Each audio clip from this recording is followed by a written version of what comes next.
So the objective today really is to say run through what your environmental exposures, what exposures you face, why it's important to understand them, whether the environmental risks you face are insured or are insurable, and then obviously just run through a few environmental insurance solutions.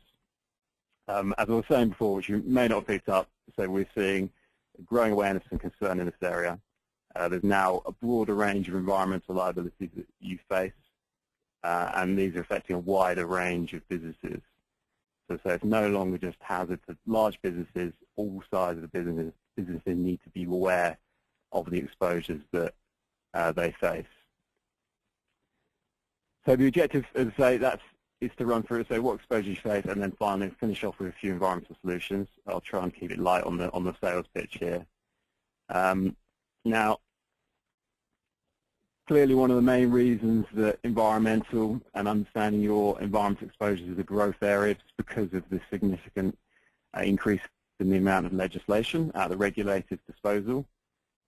All in all, it means that if you have a pollution incident today, and the types of claims we see back this up, they're going to come through the regulator as opposed to a third party taking you to court.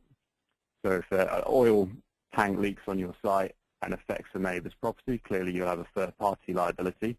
But in all likelihood, first of all, you'll have the Environment Agency knocking on your door, demanding you clean it up. Now, in the early 1990s, you would have just got a fine if you polluted the land next to you.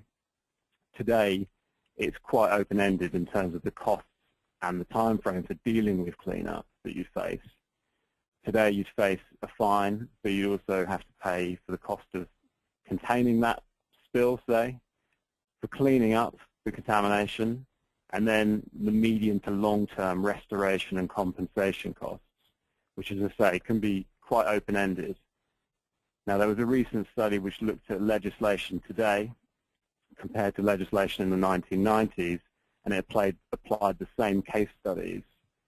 And the conclusion was that if you had an incident today, it could cost you up to 40 times more than the same incident in the 1990s, which really demonstrates the open-ended cost and time frame of dealing with pollution. So as I say, it's important now to really understand what your exposures are. This slide just demonstrates that these incidents do occur. Now, the Environment Agency states that there's 2 significant pollution incidents every day in the UK. As I mentioned before, all ranges of businesses, all types of businesses can be affected, and hopefully the case studies coming up really just demonstrate that.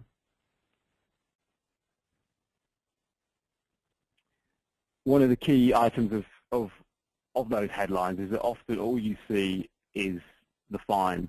Now, often the fine is only the tip of the iceberg. This example really hammers that home. In this particular case, a water company polluted a local river. It was fined £15,000. However, all the additional costs that they faced exceeded £200,000. So that was the emergency cost of tankering away the spilled chemical, plugging the leak. There was damage to fish, so they had to carry out fish surveys, restock that stretch of river. They had to compensate the EA for attending the site, and then replacement and upgrade of those systems. So as you can see, significant costs which aren't often reported. EA costs, or Environment Agency costs, should I say, are often a lot higher than that.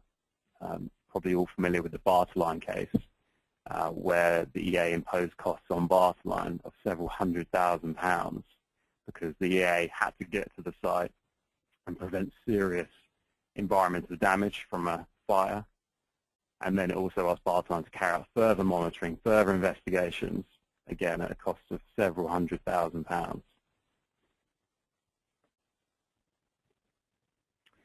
Now, often a common response is we don't have an environmental risk, we don't face any environmental liabilities, we have great environmental management. Clearly environmental management is key, good environmental management is key. I know Martin's going to touch on this.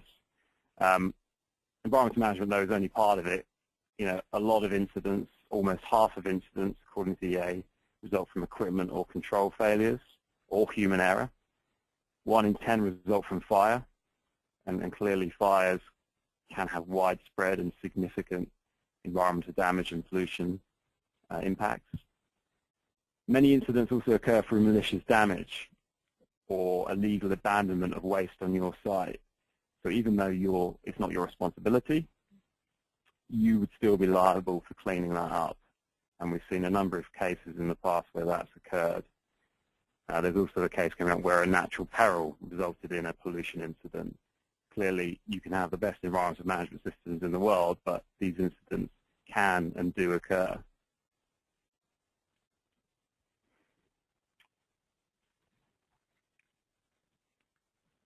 These images really are surveys we've undertaken which clearly show pretty poor environmental management, and there's clear exposure and risk to the environment. Just some of the questions we'd asked just to kind of broach some discussion on what your environmental liabilities are. Are you aware of what the site was previously used for? We see lots of incidents, and the case studies coming up really demonstrate that as well, where incidents have occurred despite, for example, the tanks being well maintained, but it's the actual underground pipework that leaks. So, how often or how well are the lines tested? If you're a landlord, what does your tenant do? What do they do with their waste? What happens if your tenant goes missing and leaves a load of asbestos on your site? You'd be liable for cleaning that up. Are they complying with their regulations? Do you have light industrial units on your site? So there's definitely things that, I say, aren't necessarily obvious, but probably should be aware of. Now, the next few case studies really demonstrate how pollution incidents occur at, say, a wide range of property types and can affect all manner of property owners across the small, medium business enterprise. This particular case study is quite famous. Again, a very innocuous situation, but where there was a significant pollution alert because of heating oil leak from an underground pipework. In this particular case, over 30,000 litres of heating oil disappeared from an underground pipe. In this particular case, the school was proactive in maintaining the tank, but as I mentioned in the previous slide, in this particular instance, the issue arose because of the pipe that wasn't looked after. Now, because of the sensitivity of the location in this particular scenario, there was a nearby drinking water abstraction that had to be switched off because of the oil leak. Long-term monitoring of groundwater was required, and clearly there was an implication on that water company because they had to shut off the water supply as a precautionary measure. So overall, the school incurred £17,000 worth in fines, compensation, and costs. Now, clearly that's a lot for a school to deal with. So there was a recent survey of EIL carriers, environmental market, and found that the typical sum of remediating and monitoring groundwater, so if groundwater had been significantly impacted here, average cost is about £1 million. Investigation costs up to 25,000. So clearly they got off quite lightly in this particular instance.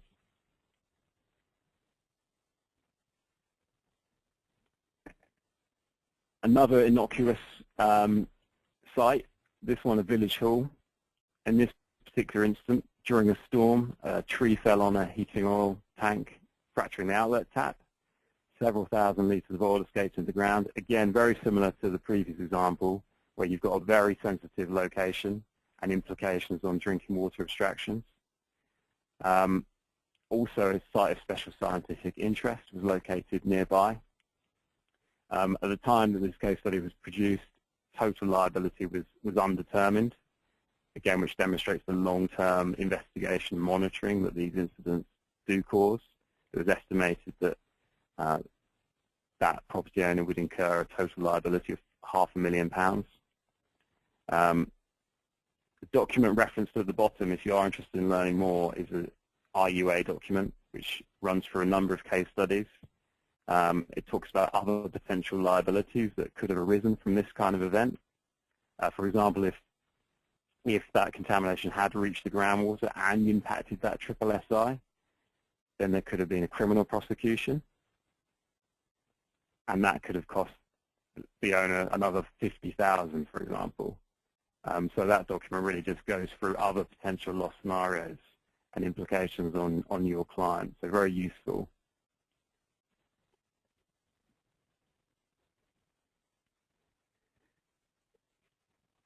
Again, really trying to pick out very innocuous, but this is the IUA document again, which runs through, and most of them are pretty innocuous activities or site locations. Pick this one out because it's just a car park, at a retail car park in this particular instance, where there was a gradual leak of oil for a malfunctioning interceptor drain. That got into a canal and affected local amenity. So there's a third-party liability which arose from that gradual pollution, which happened over about a year. Now, there's no fish killed here, but it was just that loss of income because the fishing club clearly had to close down temporarily. So they had a tort liability of £15,000 in this particular case. As I mentioned before, it could have been far worse. Now, if fish had been killed, they could have had a much more significant tort liability. Criminal prosecution and further investigation and remediation, of tens of thousands of pounds.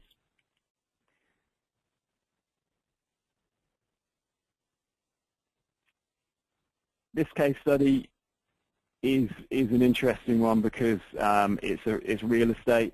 A lot of real estate buildings have backup tanks, emergency tanks in their basements. In this particular case, during contractors' works, a heating oil pipeline was ruptured. Now this one, the actual oil seepage or leak was identified, but it wasn't actually investigated and dealt with for a week, by which time the oil had seeped beneath the foundations of the building. There was a ground floor cinema which had to be shut down because of the vapors from the oil. Key thing with this one is the oil was purely beneath the property. It hadn't migrated off-site, but because of the complexity of the construction, it involved significant and complex remediation. The foundations had to literally be washed, and several hundred tankers worth had to be taken off-site to remove that contamination. And there was also a loss of rental. So in this particular case, total cost was £2 million. So again, quite significant costs and purely an on-site clean-up liability as well as that loss of rental income.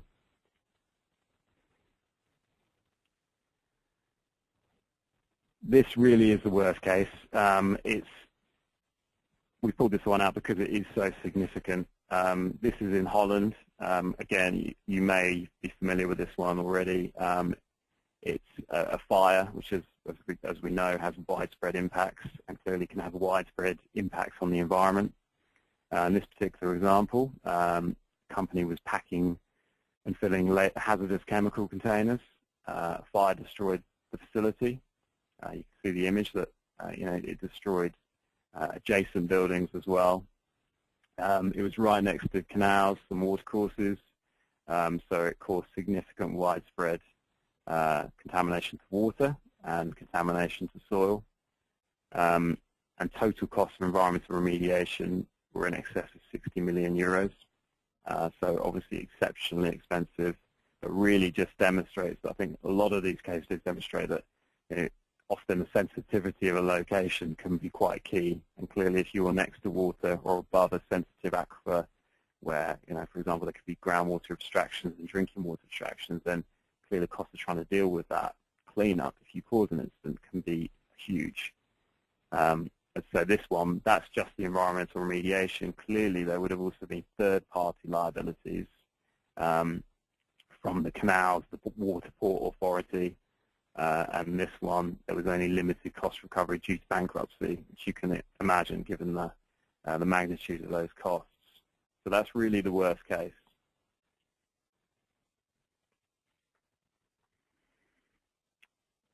Now, Clearly, there's some cover for environmental liabilities under a public liability policy, but what we found under a traditional liability policy,